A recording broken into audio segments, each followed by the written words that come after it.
Buenas tardes, mi nombre es Linoel. Saludos a quienes me están viendo a través de este medio, canal de YouTube creado para el seminario de formación doctoral en filosofía de la ciencia, específicamente el seminario de formación para el grupo de doctorado en ciencias gerenciales de la Universidad Nacional Experimental Francisco de Miranda de Venezuela, con quien pues ya nos encontramos culminando ya esta caminada, esta experiencia interesante, importante, asumiéndola desde los paradigmas o desde el paradigma del programa fuerte de sociología de la ciencia, una nota diferente a lo que ya nos acostumbramos a ver en filosofía de la ciencia.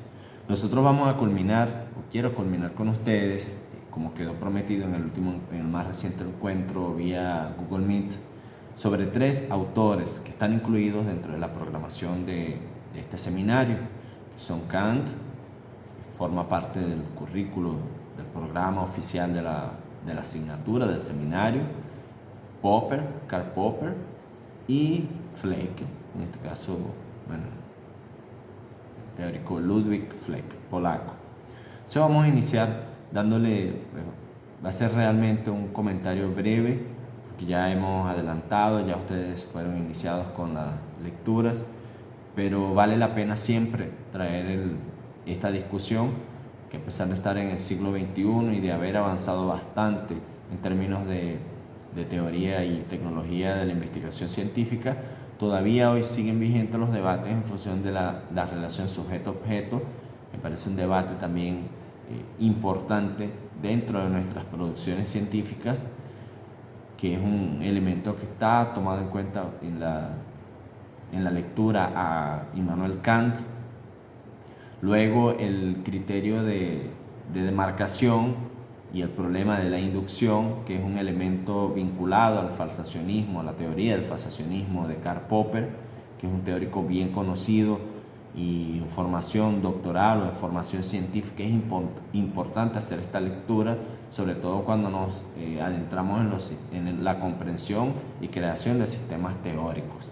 Y finalmente un autor que es probablemente el más injustamente desconocido, pero que nos trae una propuesta importantísima, interesantísima, como es los colectivos de pensamiento y el estilo de pensamiento, que es una idea análoga al paradigma que ya vimos en Kuhn, que es este señor acá, y en su texto básico donde pueden ustedes conseguir mayor abordaje, génesis y desarrollo de un hecho científico. Yo tengo la versión en portugués, que es Gênese e Desenvolvimento de un fato científico, pero que ustedes pueden conseguir por allí en la web la versión en español, o lo pueden comprar a través de alguna otra plataforma. Yo lo compré acá a través de la plataforma de Amazon, y bueno, es un texto bien compacto, de una riqueza inmensa, y particularmente recomiendo su lectura. Sin embargo, vamos a iniciar por el orden, el elemento de la relación sujeto-objeto, que ya cada uno de nosotros debió haber hecho alguna lectura o tiene alguna comprensión sobre el aspecto de la relación sujeto-objeto. Cuando nosotros nos adentramos a lecturas que son clásicas, sobre todo en la investigación llamada cualitativa, algunos lo asumen como un diseño, otros lo asumen como una tipología, otros lo asumen como una epistemología. No está dentro del programa hacer nosotros una evaluación sobre si es una u otra cosa. Sin embargo, el elemento cualitativo creo que todos lo identifican con el asunto de la subjetividad, lo subjetivo, está vinculado a la condición humana. Sí, aquí particularmente en el grupo de pesquisa donde hago vida, siempre el coordinador dice que no hay subjetividad sin objetividad. O sea, siempre hay una que le hace contraste, sombra o luz a la otra, y de alguna forma tiene sentido eso. ¿Cómo nosotros vamos a ver la subjetividad? Pues tenemos que hacerla contrastar con el elemento de la objetividad, o cómo nosotros vamos a ver alguna debilidad en el elemento de la objetividad, si no pensamos en una posibilidad o una alternativa, como en este caso sería la subjetividad. De alguna forma, la subjetividad ha estado vinculada a las tradiciones de las ciencias humanas, las ciencias de la educación, las ciencias sociales.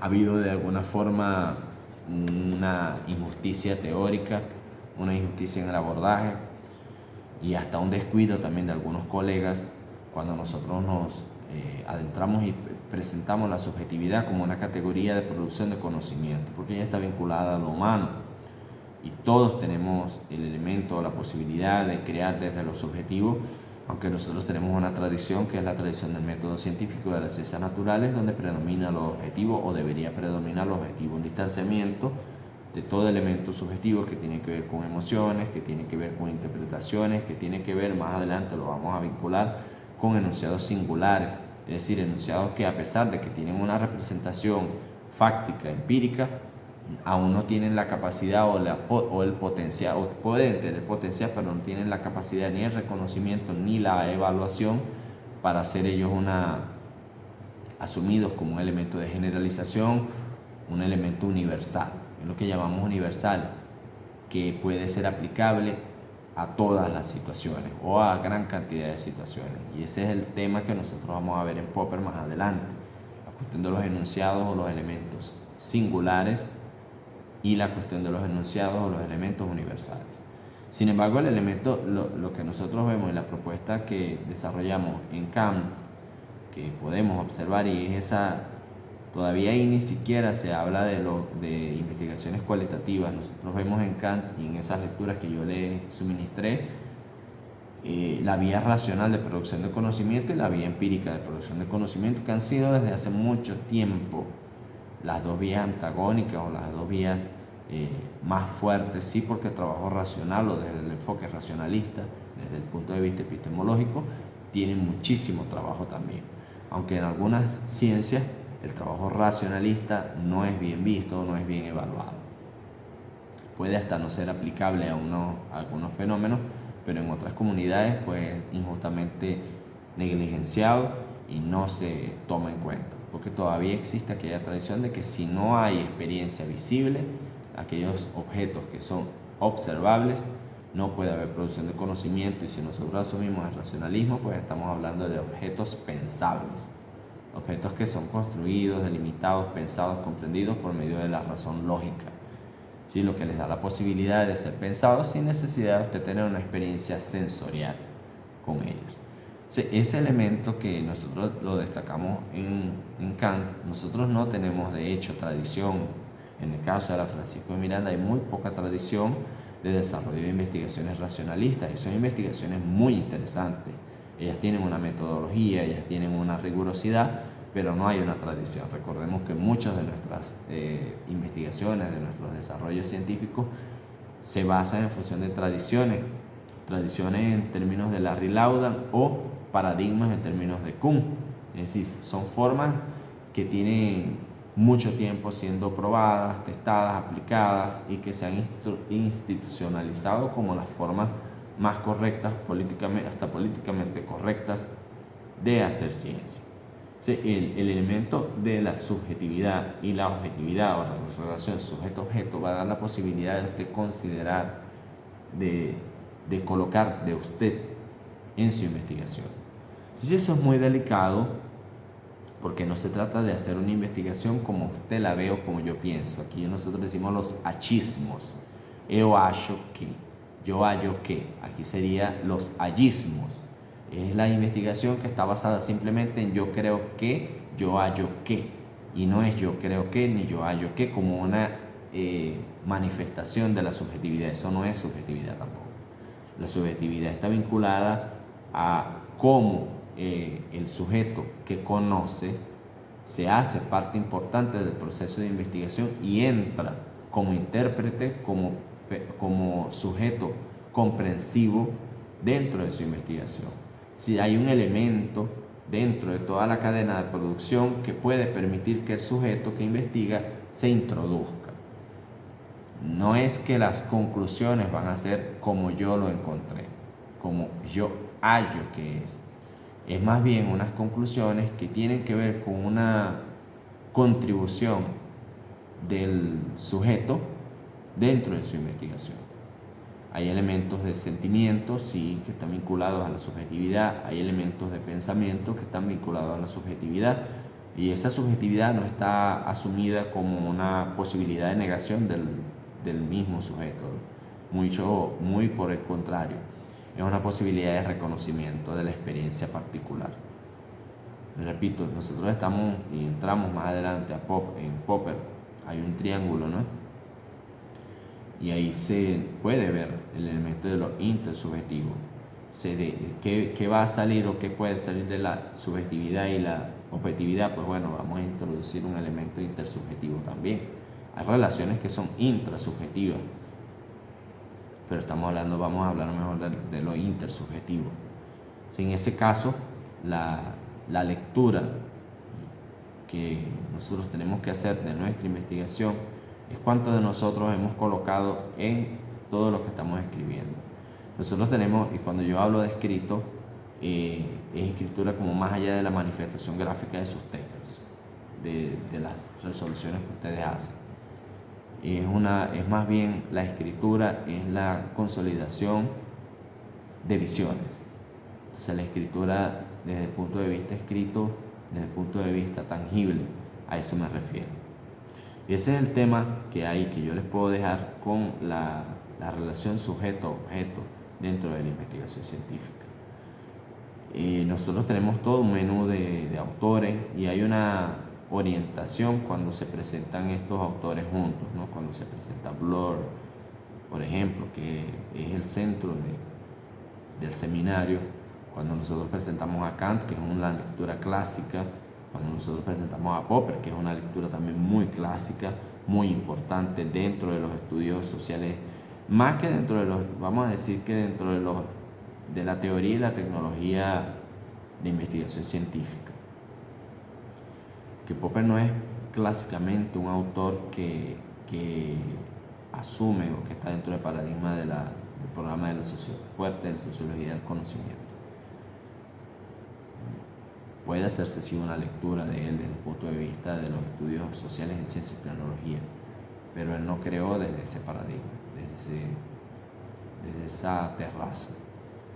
Entonces básicamente pasamos ahora a Popper, y Popper desarrolla una visión, él lo llama el positivista lógico, ¿no? Que él asumió algunas de sus tesis dentro del racionalismo lógico, pero muchos ya, sobre todo por el carácter, por los elementos empíricos que él destaca. Él hace mucha mención a David Hume, que es una obra clásica del empirismo ortodoxo. Nosotros tenemos en Popper una lectura sobre dos elementos, ¿no? La demarcación,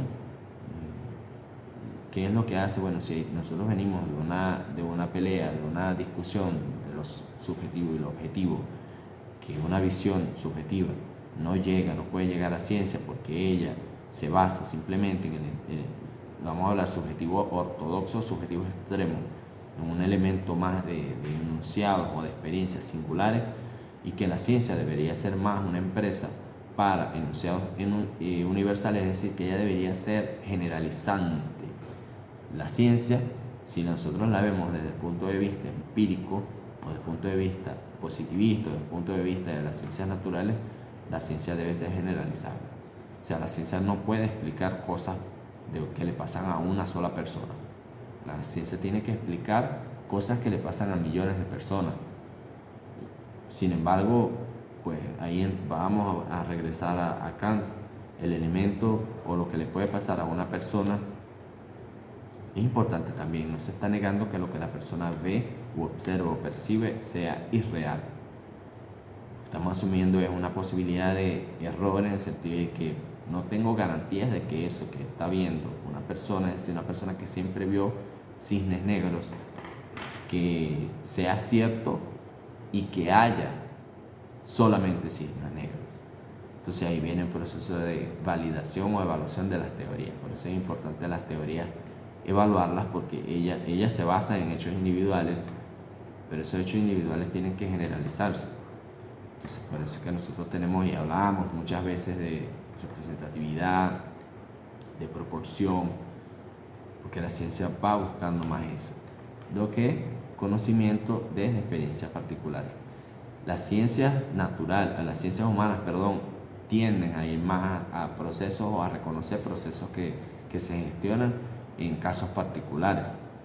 La investigación llamada cualitativa pues va a revisar y va a tener diversas tradiciones, y en esas diversas tradiciones metodológicamente nosotros vamos a ver cuántos casos o cuáles casos serían importantes para decir, bueno, hubo un desarrollo científico desde la ciencia tal, una tradición hermenéutica, etnográfica.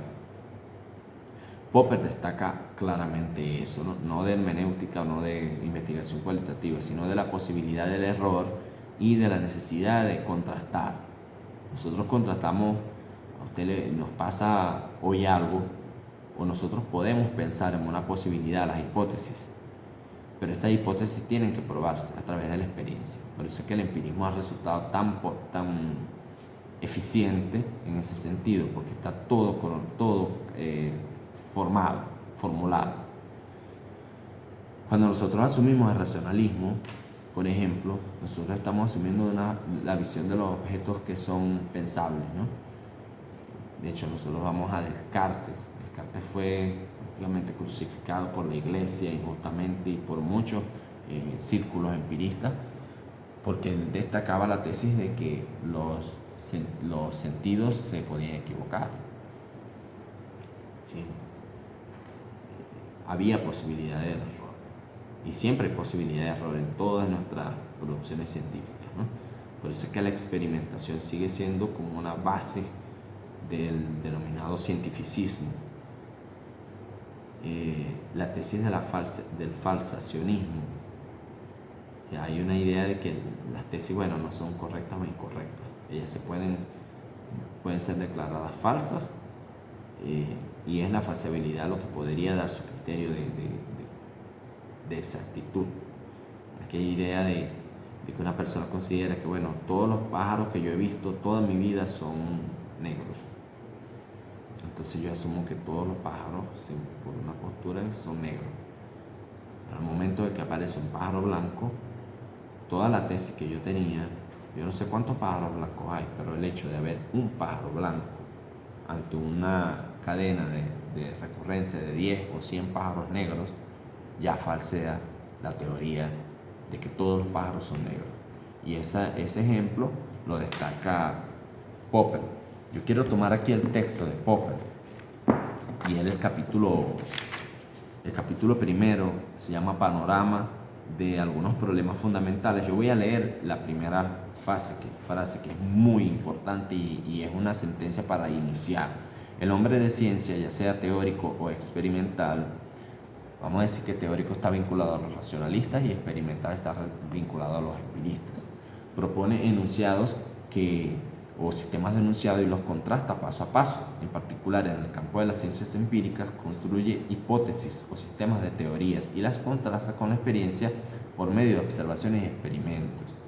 Es decir, son aquel formato de llevar de la realidad natural donde se dan los eventos a un laboratorio, y hay muchos antropólogos. De hecho, la antropología como una ciencia humana es probablemente una de las ciencias más naturalizadas, sobre todo la antropología de los huesos, ese tipo de antropología que lleva un trabajo que era natural porque había un entorno de recurrencia de los fenómenos, pero que había que replicar todos esos experimentos en un laboratorio.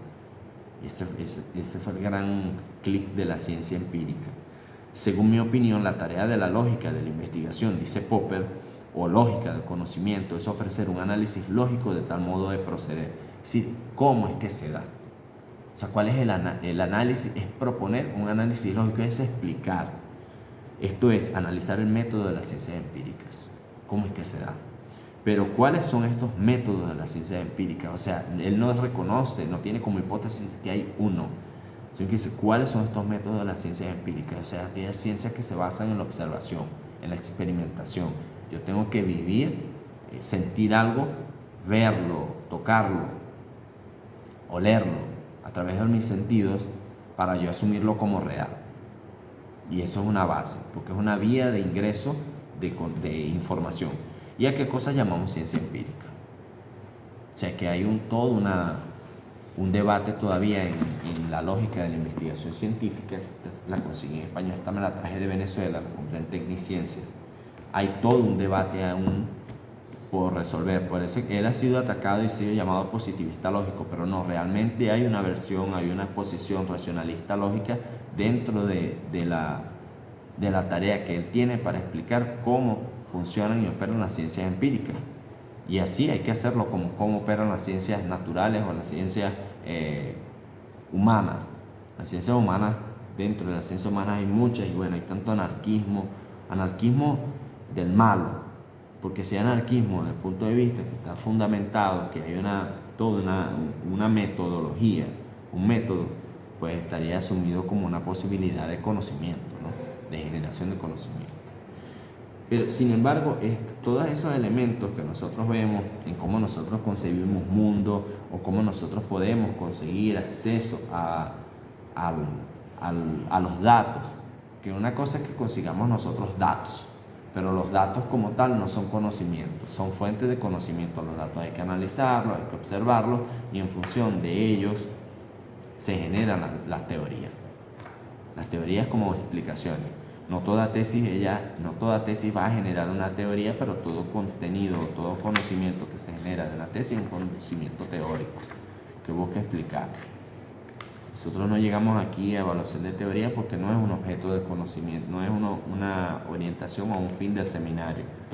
Para eso hay otros seminarios, por ejemplo, generación y evaluación de teoría, o uno similar a este en donde nosotros tengamos esa discusión. Sin embargo, todas esas explicaciones nosotros también las podemos encuadrar en colectivos de pensamiento, que es la propuesta que nosotros vemos en Ludwig Fleck. Nosotros en el encuentro pasado hubo la mención a 3 categorías que hay en el trabajo de Fleck. Además es un trabajo injustamente negligenciado porque ha habido muy poca difusión del trabajo, y yo tengo como una de las tareas difundir el trabajo de Fleck, porque de allí viene la tesis de los estilos y de los colectivos de pensamiento, los círculos de pensamiento también. Los círculos de pensamiento son simplemente, ellos son como paradigmas. Si nosotros hacemos un cuadro comparativo, nosotros vamos a buscar a Larry Laudan, que es progreso científico. Podemos ubicar a Lakatos con los programas de investigación. Podemos ubicar a Kuhn con los paradigmas de investigación. Y podemos ubicar a Fleck con los círculos de pensamiento, los colectivos de pensamiento. Porque hay una visión colectivista dentro de la propuesta de Ludwig Fleck, y él se opuso siempre al trabajo individualista. El trabajo individual es diferente al trabajo individualista. El trabajo individual es necesario porque nosotros hacemos trabajo solo, escribimos, pero el trabajo individualista es el que nos lleva a negar que hay otras que necesitamos generar, unirnos y crear junto con otros círculos, vincularnos con otros pares, que llamamos pares de investigación, reconocer las tradiciones o lo que ha venido haciéndose o lo que ya hay hecho. Es muy importante también. Hay personas por ahí que dicen, no, yo quiero crear algo nuevo porque quiero que mi tesis sea novedosa. Es una cosa muy ridícula, ¿no? Hoy, pensar que yo quiero hacer algo nuevo, novedoso, pero novedoso puede ser usted generar una bola, vamos a imaginar un rosario o una cadena, y la cadena está incompleta, y usted genera otros eslabones y la cadena se hace más grande o se hace más corta en función de cuántos eslabones necesitamos ya al final para llegar a una comprensión. Y eso es novedoso, a pesar de que usted trabaje sobre un objeto o un fenómeno que ya tiene años siendo investigado. Entonces aquí no es porque usted ofrezca un nuevo color, yo creo un color nuevo, creo algo nuevo, no. Lo novedoso o la innovación viene dada también en los instrumentos que nosotros aplicamos. Nosotros por ahí vemos tanto nombre extraño, esotérico en las investigaciones, y creemos, bueno, no, yo quiero innovar, pero una cosa toda esotérica que nadie entiende. Y eso es lo que genera es más porque desperdicio, sí, contaminación, contamina, porque es una información mal organizada, mal sistematizada, que no ofrece nada. Los estilos de pensamiento vienen a ser formas que también tienen relativa estabilidad, tienen una orientación y una permanencia en el tiempo, en las cuales se investiga y se asume un objeto de conocimiento. O sea, el estilo de pensamiento. Es una figura análoga a ciencia, no sé si será ciencia normal, no, más bien él es análogo, el estilo de pensamiento, a paradigma. Es análogo al paradigma, porque el estilo de pensamiento se asume como la identidad de un grupo, lo que piensa, cómo desarrolla investigación, cómo se generan los acercamientos a los objetos de conocimiento, cómo divulgan la información, cómo hacen escuela también, porque la ciencia ya tiene que enseñar. Por eso los grupos de investigación son importantes. En Venezuela se quiso hacer eso. A Francisco de Miranda, de hecho, le dio un impulso en los últimos, años 2016, 2017, 2018, un impulso al grupo de investigación, porque son una posibilidad y es una gran apuesta, los grupos de investigación, que ellos se vinculan con otro grupo de investigación y se genera investigación conjunta, que no es individualista.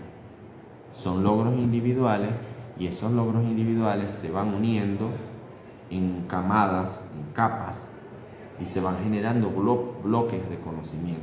Y bloques de conocimiento implica toda la teoría y toda la tecnología implementada para llegar a un conocimiento.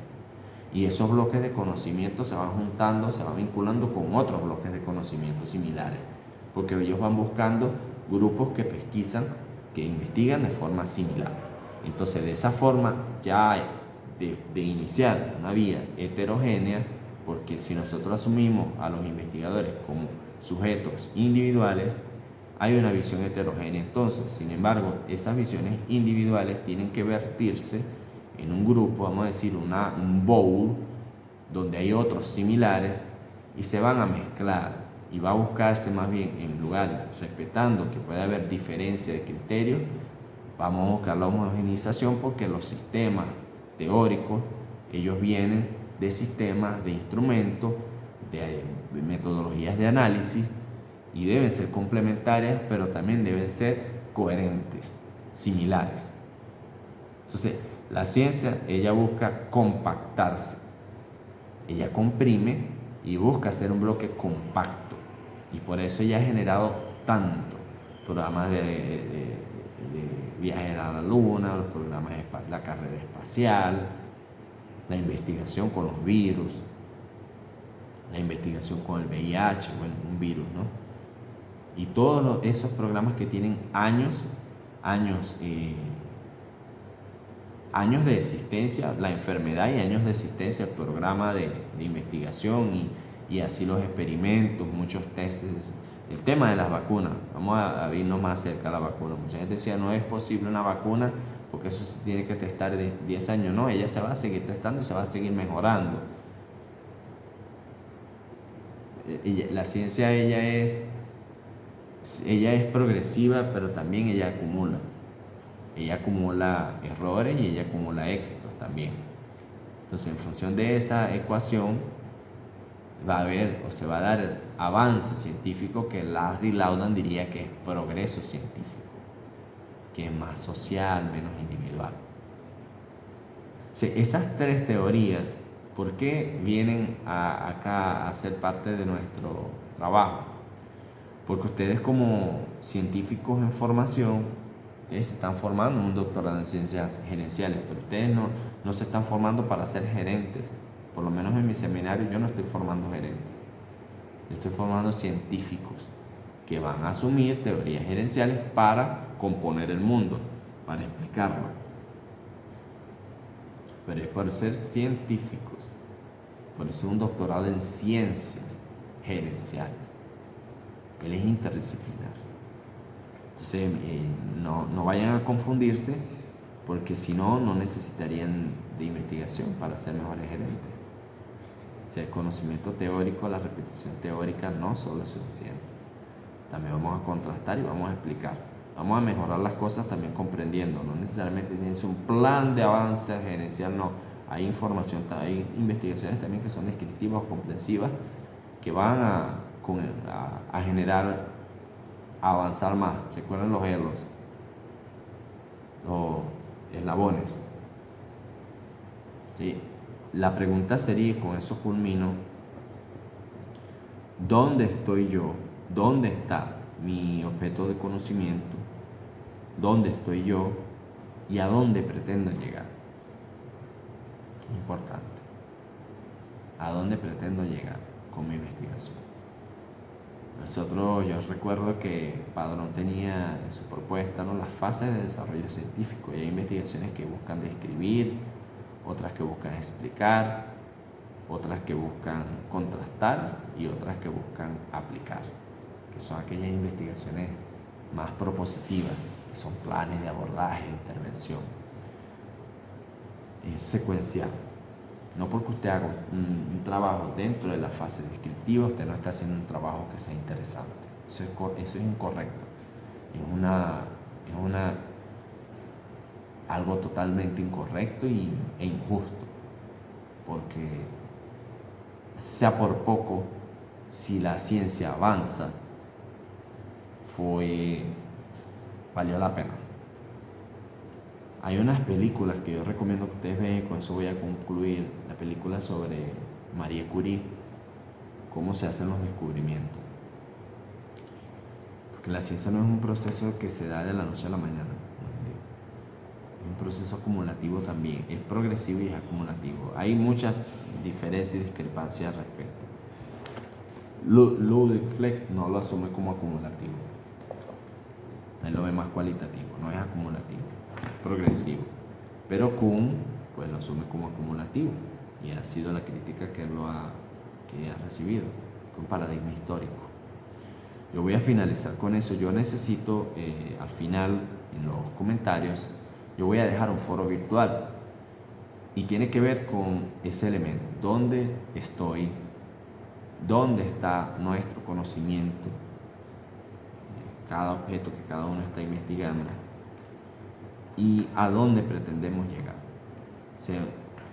Usted asume que puede generar un avance en su investigación. ¿Dónde quedó la investigación, o cuál ha sido el avance más reciente en el paradigma o en el colectivo de pensamiento que usted en el estilo de pensamiento en el que usted va a trabajar? Es importante también conseguirlo. Tenemos que ver lo que hay sobre nuestro objeto de conocimiento. Yo voy a dejar el foro virtual con una problematización, y ahí quiero que cada uno de ustedes pues comparta su visión. No tiene que ser muy extensa, vamos a ser breves, vamos a ser directos, sí, pero no necesitamos ser tan extensos. Solo expresar ahí una opinión en ese foro y participar. Vamos a ver qué podemos construir colectivamente después de esto. Pues mis saludos y todos mis deseos de éxito, que consigan avanzar mucho en sus investigaciones, y sobre todo que los contenidos, las lecturas que nosotros vinimos tratando durante este seminario, que llega felizmente a su fin, sirvan para ustedes pues conseguir avanzar.